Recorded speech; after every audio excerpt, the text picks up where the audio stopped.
नमस्कार। राजकीय मीरा कन्या महाविद्यालय आप सभी बच्चों का स्वागत करता है।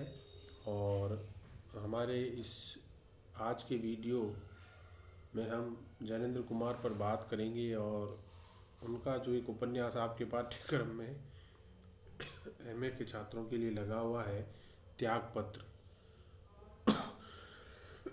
उस पर भी बात करेंगे। और ये आपकी दूसरी यूनिट है, जो 10वां पेपर है हमारे एमए फाइनल के बच्चों के लिए। उसमें 10वें पेपर में जो दूसरी यूनिट है वो त्यागपत्र उपन्यास है। और पतला ही उपन्यास है, छोटा उपन्यास है। जैनेंद्र ने वैसे बड़े उपन्यास लिखे भी नहीं हैं, तो उस त्यागपत्र पर व्याख्या, बड़े प्रश्न, छोटे प्रश्न जो है वो आते हैं। तो इससे पहले कि हम त्यागपत्र पे बात करें, आज थोड़ी सी जैनेंद्र के उपन्यासकार रूप पर बात कर लेते हैं, क्योंकि उसको समझने से हमें आसानी होती है। हालांकि मैंने जैनेंद्र के जब व्यक्तित्व पर बात की थी, तब उनके व्यक्तित्व के उन पहलुओं की बात की थी जो उपन्यासकार रूप को समझने के लिए आवश्यक हैं। तो उसी को एक बार थोड़ा सा और रिवाइव कर लेंगे और थोड़ी कोई नई बातें बात कर लेंगे, जिससे जैनेंद्र कुमार का उपन्यासकार कैसे थे, वो निबंधकार, हम निबंध उनके पढ़ ही रहे हैं, उनकी कहानियाँ पढ़ी है आपने, मैम ने आपको वीडियो में कहानियाँ पढ़ाई है, व्यक्तित्व पर बात हो चुकी है। तो थोड़ा उनका उपन्यास स्वरूप भी हम जान लेंगे। और एक बड़ा विशाल, मतलब लगभग आप समझिए 50-55 वर्षों का समय रहा है उनके उपन्यास लेखन का। उनका पहला उपन्यास जो 1929 में आता है और अंतिम उपन्यास 1985 में आता है।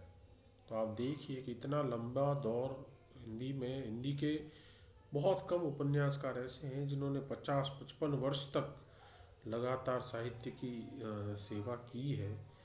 और एक छोटा सवाल ये भी बनता है, दोनों तरह से पूछा जा सकता है, कि जैनेंद्र कुमार किस तरह की उपन्यास परंपरा के प्रवर्तक हैं, या इसको ऐसे पूछ ले कि मनोविश्लेषणात्मक परंपरा के उपन्यासों के कौन प्रवर्तक है। तो बात वही है, दोनों में उत्तर जो है वो जैनेंद्र कुमार ही है।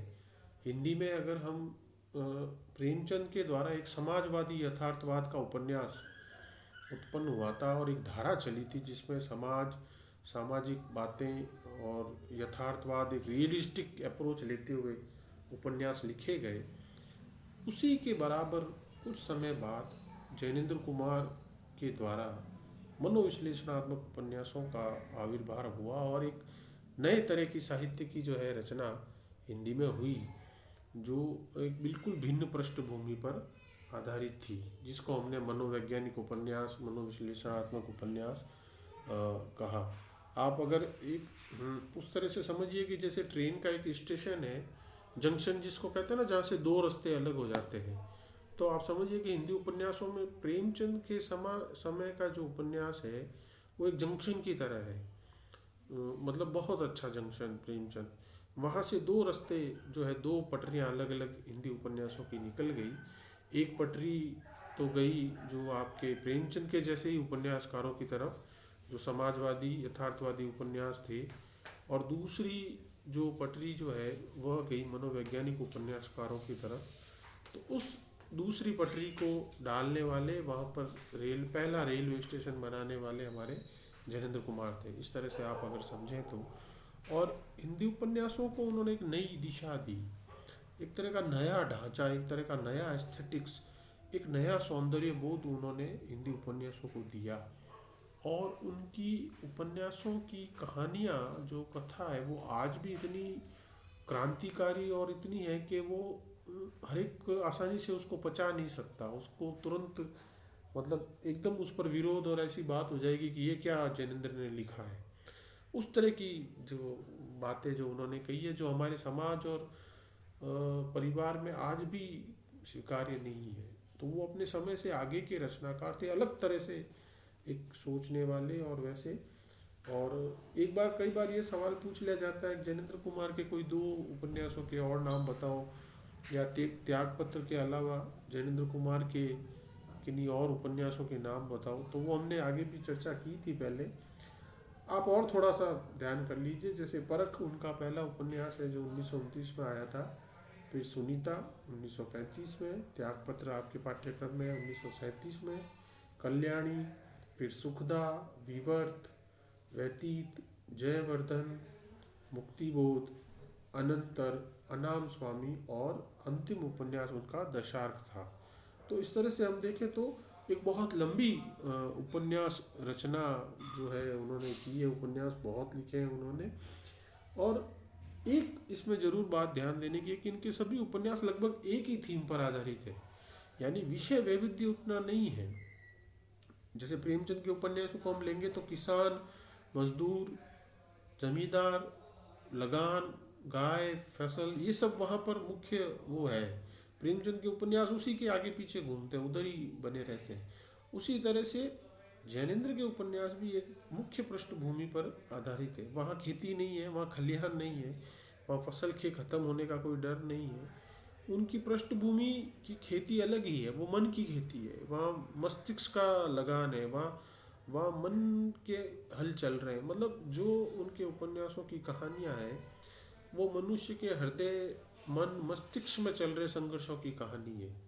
वहाँ पर कहानियाँ वो नहीं है कि जमींदार शोषण कर रहा है या किसान बगावत कर रहा है या किसान को जो है पूरी तरह से चारों ओर से घेर कर उसको समाप्त किया जा रहा है।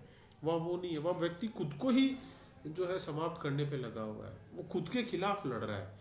प्रेमचंद या उस दौर के उपन्यासों में आप देखेंगे तो वो एक व्यवस्था से लड़ रहे हैं, एक स्ट्रक्चर से लड़ रहे हैं। जो स्ट्रक्चर मनुष्य को ऐसा बना देता है कि जहाँ जमींदार जो है वो निर्मम होकर किसानों का शोषण करता है, जो उनके कारिंदे हैं पटवारी और वो सब वो शोषण करते हैं, और दूसरी तरफ किसान है जिसको सभी जो है वो एकदम ऐसी स्थिति कर देते हैं कि वो खेती जमीन से जाते जाते मजदूर बन जाता है। प्रेमचंद के उपन्यास किसानों और उनके मजदूर बनने की कथा है। जैनेन्द्र के यहाँ ये किसान मजदूर ये सब नहीं है। उनके जो पात्र हैं वो स्त्री और पुरुष रूप में हैं, और उनके जो संबंध और उनके जो प्रश्न होते हैं वो उनके यहाँ केंद्र में है। वहाँ पर ये नहीं है कि अंग्रेज आके हमको लूट रहा है, नहीं, वहाँ कोई उसका वो बात नहीं है। वहाँ पर यह है कि जो उनके पात्र हैं उनका संघर्ष क्या है, इसीलिए वो शहर केंद्रित ज़्यादा उपन्यास हैं उनके। अगर जैनेन्द्र के हम उपन्यासकार स्वरूप की बात करें तो वो शहरी केंद्रित है उपन्यासकार, मध्यम वर्ग केंद्रित है। आप उस दौर के दूसरे उपन्यासकारों को देखेंगे प्रेमचंद या उनको, तो उनके ग्रामीण जीवन पर केंद्रित उपन्यास है। शहर भी उसमें एक पार्ट है, लेकिन शहर के भी वही लोग हैं जो जो किसानों से सीधा जुड़े हुए हैं, जो खेती से जुड़े हुए लोग हैं उनके। जैनेन्द्र के यहाँ मध्यम वर्ग है, मिडिल क्लास की प्रॉब्लम्स हैं, उनकी बातें हैं, और वो भी साइकोलॉजिकल। वो भी वैसी नहीं है कि जो है नौकरी नहीं लगी है या आर्थिक कष्ट है, और वैसी वाली नहीं, अलग तरह की समस्याएं जो शायद अब बहुत आ रही है हमारे जीवन में। जो जैनेन्द्र के जो उपन्यासों की समस्याएं हैं वो सच देखे तो आज उनको और ज़्यादा अच्छे से पढ़ने की और समझने की ज़रूरत है। ये जैनेन्द्र की उपन्यास स्वरूप की मुझे लगता है बहुत ही बढ़िया जो है बात है। और वहाँ पर कहानी कोई बहुत लंबी चौड़ी नहीं है। उनके उपन्यास की अगर आप कहानी लिखने जाएंगे, आप एक पेज में कहानी लिख देंगे कि इस उपन्यास में ये है, ये होता है और ये एंड होता है इसका। वहाँ कहानी मुद्दा नहीं है, वहाँ मस्तिष्क मुद्दा है, वहाँ मनोविज्ञान मुद्दा है, वहाँ मनुष्य की भावनाएं मुद्दा है। ये जो है बहुत एक बड़ी बात है। और आप जैनेन्द्र का विज़न देखिए कि वो स्त्री चरित्रों को बहुत रेखांकित करते हैं। नारी चेतना से लैस वो उपन्यासकार है, और नारी चेतना के पात्र उनके उपन्यासों में बहुत चर्चित और बहुत स्थान पाते हैं। इवन दो इनके आप उपन्यासों के नाम ही देख लीजिए, सुनीता, सुखदा, कल्याणी, यानी उनके नाम तक उन्होंने जो है वो महिलाओं पर रखे हैं। अब उस दौर में आप सोचिए 1935-40 के दशक में स्त्रियों के ऊपर उपन्यासों का नाम रखना अपने आप में उनकी एक अलग सोच और उसका वो देते हैं।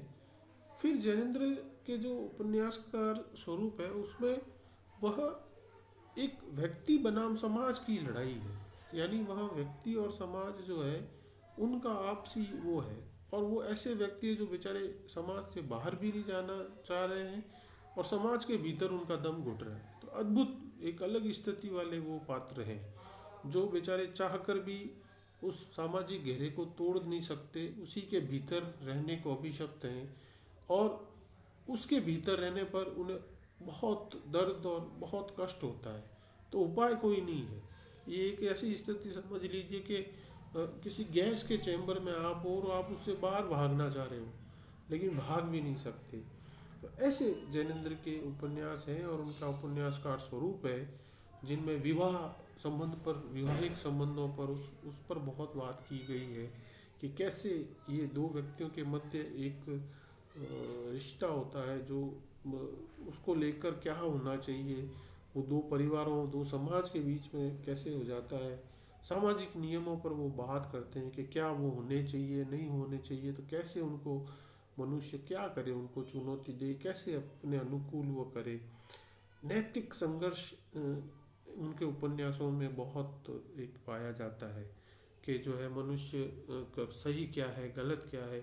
ये जो एक भावना है ये उनके उपन्यासों में बहुत उभर कर आती है कि मनुष्य का एक मॉरल जो है वो चल रहा है, एक मॉरल बैटल चल रहा है, एक नैतिक लड़ाई चल रही है जो उनके उपन्यासों में बहुत एक महत्वपूर्ण है। तो ये कुछ मुझे लगता है कि जैनेंद्र के उपन्यास को जो त्यागपत्र है हम उस पर चर्चा करेंगे अगली कक्षा में। तो उससे पहले समझने के लिए कुछ थोड़ी बहुत बातें जो मुझे लगी कि आपसे की जानी चाहिए ताकि आपको उसको समझने के लिए आसान रहे। और इनके उपन्यास जो त्यागपत्र भी है तो वो भी एक अलग ढंग का उपन्यास है जो मैच्योरिटी की मांग करता है, जो बड़े बच्चों को पढ़ाने जाने वाला उपन्यास है। छोटी कक्षाओं के बच्चे उसको नहीं समझ पाएंगे ये क्या बात कह रहे हैं जैनेंद्र।